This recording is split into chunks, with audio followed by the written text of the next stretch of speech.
मनाचे श्लोक चित्रपट बंद पाडणं कार्यकर्त्यांना महागात पडलंय। पुण्यातील सिटी प्राईड थिएटरमध्ये जाऊन शो बंद पाडलेला होता।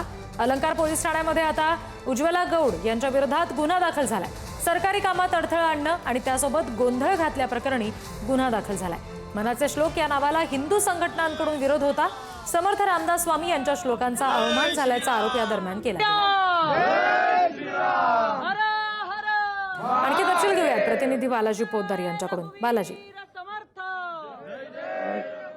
रिद्धी, पुण्यात काल जो आहे तो मनाचे श्लोक हा चित्रपट बंद पाडण्यात आलेला होता। पुण्यातल्या कोथरूड परिसरातील सिटी प्राईड मध्ये हिंदुत्ववादी कार्यकर्त्याने गोंधळ घालत हा सगळा चित्रपट बंद पाडलेला आहे आणि मनाचे श्लोक नावाला विरोध दर्शवला होता।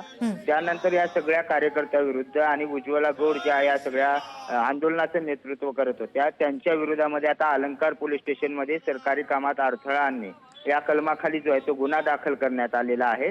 वेगवेगळ्या पद्धतीने अशा पद्धतीने गोंधळ घालून जी शांतता भंग होती त्या भंगतेच्या विरोधात हा सगळा गुन्हा दाखल करण्यात आला। त्यामुळे हिंदुत्ववादी नेत्यांना हे आंदोलन जे आहे ते महागात पडल्याचं दिसतंय। या पुढे काळात आता काय कारवाई होते ते पाहणं महत्त्वाचं आहे। मात्र कालच्या या सिटी प्राईड मधील गोंधळामुळे जे आहे ते या कार्यकर्त्यांवर आता गुन्हे दाखल करण्यात आले।